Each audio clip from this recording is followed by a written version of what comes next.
These are 5 EDC non-negotiables that, for the most part, you should probably put the clamp on doing immediately. Hey, what's going on, YouTube? Marine X back at it again. Thank you for once again kicking the door in, watching me run my grape. There are some things in the EDC space that I pose more to opinion. Do you want to carry a certain loadout of titanium or steel or metal? Do you want to carry hanks? Do you want to carry beads or lanyards? Those are kind of all cosmetic convenience, first world conveniences that a lot of times my gripe, moan, and complain about, or sometimes carry myself.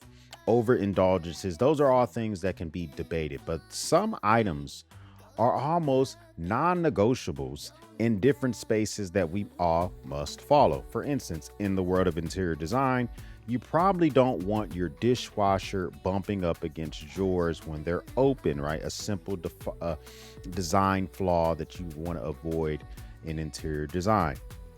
In the world of the military, you probably don't want troops going to, having a water buffalo, which is a place where they fill their canteens, within 10 meters of where they go and actually use the restroom in a field environment or near a burn pit, something similar to that. Those are non-negotiables.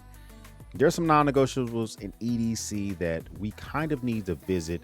I have 5 plus a bonus, so make sure you stick around for all of them. Comment down below the ones you agree and you don't disagree with, starting with the first one, which is not knowing your local laws.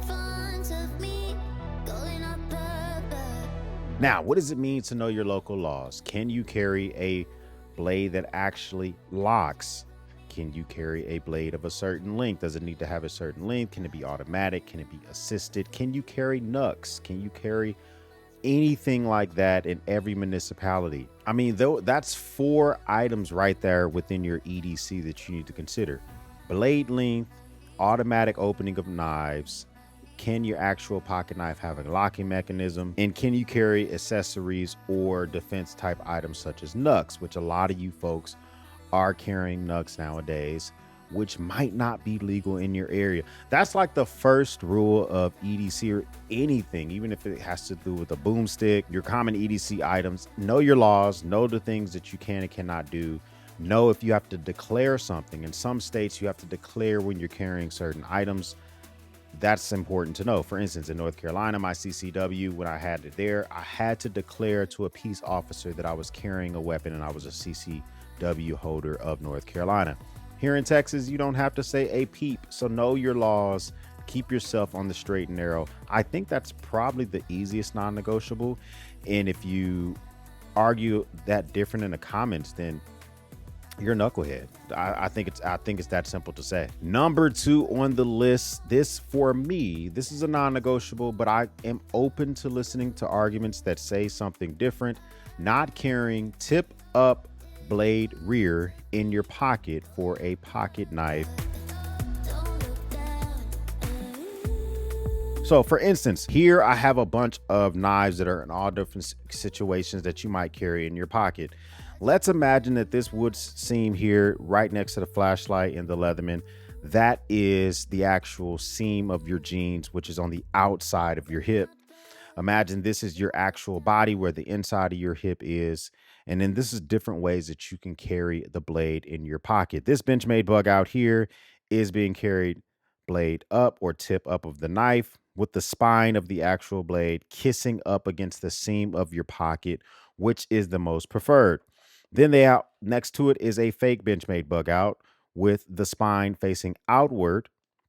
The actual rear of the blade would be touching that seam. So if we move this here, the rear of the blade touching that seam. And this is generally a way that someone that is left-handed would carry in their pocket. But for some reason, if you're right-handed or if you cross-body carry, you may decide that you want to carry this specific way. Then next to that, you have someone that carries tip down in this mossy oak configuration, which I can't change this. It has to be carried tip down no matter what.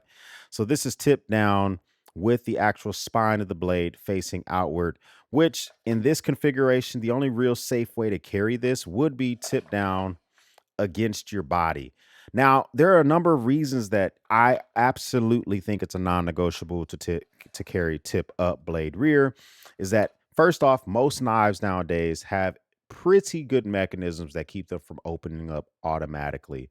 It takes a little bit of pressure to open a knife nowadays, especially if they have a locking mechanism. If they don't have a locking mechanism, then obviously they're going to open up easy as hell and they should probably be in a slip anyhow. But if you're carrying a knife, in my opinion, the correct way, you're going to see here tip up, blade rear. Basically, if you're reaching into your pocket to grab something, so imagine you have in your pocket some matches and a flashlight.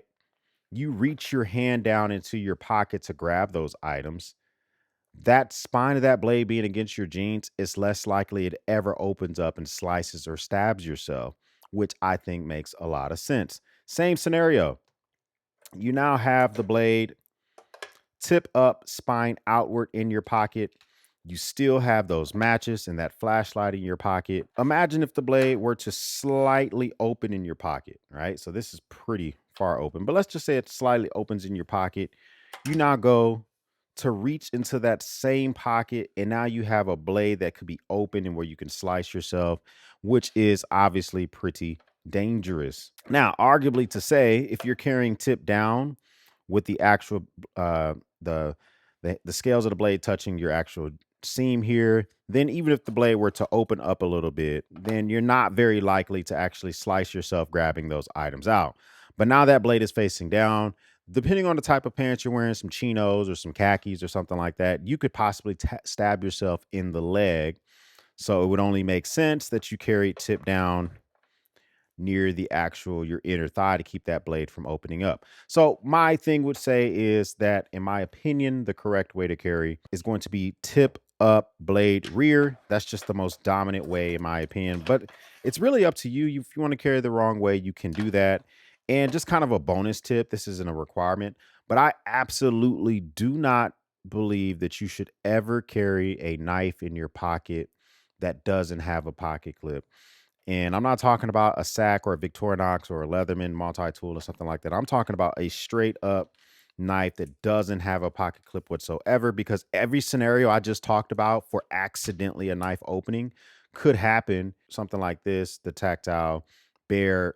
If this was just in the pocket with no lanyard, this could open up at any instant, getting lost in the bottom of your pocket, and you could literally cut yourself.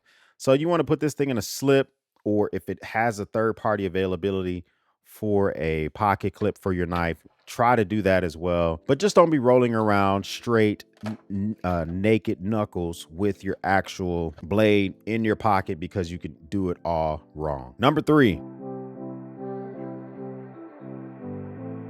not blending in. Now, not blending in has 2 reasons. Number 1 is someone's always watching, whether it's a thief that's quickly trying to just grab your stuff and go, or someone who's been watching you for a long time.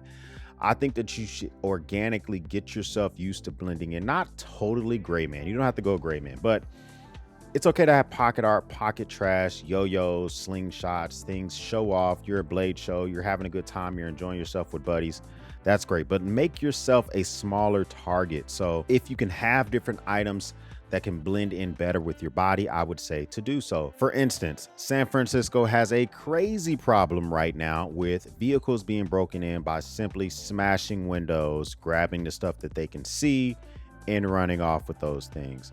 Organically with our cars, a lot of people are used to hiding stuff in the trunk of their vehicles, putting stuff in lock boxes, stuff like that. If you had an expensive laptop computer and an iPad, backpacks, you don't normally just leave that stuff laying out on the seat. It's the same concept with the EDC stuff. We get so used to having so much gear that a lot of times we don't blend in, take care to hide, and actually take care of not having stuff that's entirely too flashy. You want to get the donut collection of knives and pocket knives and fidgets and lighters and stuff, go for it. But when you have the opportunity, my third piece of advice for a non-negotiable for me and my family and a lot of my buddies is to blend in.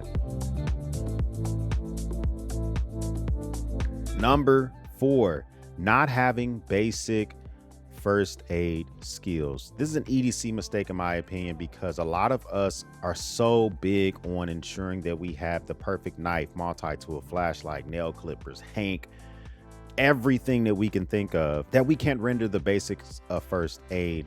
When I say basics, I mean like bacon, lettuce, and tomatoes. Applying gauze, applying, antiseptic, and knowing how to clean a wound, maybe to put pressure on something. You don't need to maybe know how to slap on a tourniquet, treat a sunken chest wound, use an Israeli bandage. You may not need to know how to do all that stuff. But if you're carrying these knives, things that can puncture, pry bars, things that can hurt other people, you should have the basics of first aid. I didn't say carry first aid, the basics of first aid, so that if you do decide to carry the stuff, which I do recommend that should be a part of your kit, so I think those would be a bonus tip, but you should at least have those basics because you shouldn't be stuck in a scenario where you don't know how to apply gauze, especially if you have all these sharp tools with you at all times. I cannot tell you the number of people who would not have the first thing to do with a bottle of saline and gauze, would not know the first thing to do to pick the appropriate size of band-aid or how to prepare a wound to even be covered by a band-aid. You should know how to do all that stuff. Take it to the next step if you can. Maybe learn CPR and learn how to apply some of those trauma items I mentioned earlier. But the very, very basics, even removing, a splinter, stuff like that. Learn how to do that stuff. It's going to come in handy, not just for EDC, but for survival and prep as well. Number 5, purposely abusing your tools. I'm not talking about being in the trade. You're an HVAC guy, you're a plumber, you're an electrician, you abuse your tools. You're in construction, you abuse your tools. Not because you look forward to doing it, but because you have to. Sometimes the deployment of your tools must happen in a second. It has to get used hard and it has to get used fast. I get it. But for others who do it for shits and giggles, who do it for views, or who do it just because they have the abundance of it, if you don't have that tool at the ready, you're going to regret it. It also just looks a little easy gluttonous to just be purposely putting knives, multi tools, things through their paces just to show what they can handle. Now, I'm not talking Jerry Riggs everything where he puts the latest phone through torture test. I don't watch those videos because I think it's a complete waste of a phone. But I do believe that if you're just getting the stuff, you want to get yourself a knife from Mossy Oak from Walmart, like a Mossy Oak, or if you want to get your Ozark Trail knife just to put it through its paces, it's a waste. It's a gluttonous. You're abusing your tools for no reason. And when you don't have it and when you need it, you're going to regret it. I'm telling you this from personal experience. I have purposely done things with things I own for shits and giggles, even if it's simple as, doing a burnout in your vehicle. Next thing you know, you're buying new tires, excessively always revving your engine, always using your knives in a hard way where they don't need to be used. Don't do it. Okay. Those are my 5 non-negotiables for EDC. Here's a tip or a bonus item as well. Carrying items that don't fit in your pocket. This isn't a non-negotiable. Sometimes it's a must, right? You end up carrying the flashlights a little bit too long. Okay, I understand that. What I mean is like items that don't fit in your pocket is literally you have so many redundancies that you can't use your pockets in a useful way. I have saw a guy recently had a Spyderco Dragonfly, a PM2. He had 2 sets of keys, a wallet, a multi-tool on a belt, so that wasn't in his pockets. And then he also had some chapstick and a fixed blade knife, all in his pockets or on his belt. And I just couldn't understand like this stuff doesn't fit in all your pockets. And so now you're trying to figure out, well, maybe I need to wear cargo pants or it's not a non-negotiable, but you're going to look a little ridiculous. Another bonus is carrying knives in your back pocket. If you're left-handed and you can't change the pocket clip because the manufacturer just it's an impediment of the knife, I get it. But if you're just doing it to do it, I don't understand why you're purposely putting yourself through that level of danger. That just seems dangerous. I've done it before. I don't even like carrying my phones in my back pocket. If you're carrying knives in your back pocket, then you are a renegade. Comment down below of those 5 tips plus the actual bonus items, which ones you agree with, which ones you disagree with, which ones did I miss? Are there non-negotiables in other areas within your life that I am missing out as well? I didn't even talk about phones or bags or any of that other stuff. These are things that I think that if you don't follow them, you're going to regret it. If this is your first time stopping by, hit that subscribe button. I would love to have you a part of the battalion. If this is not your first time stopping by, I'm not talking to you, okay? You've already done what you need to do. I appreciate you once again for kicking the door in. For everyone else, we'll speak soon.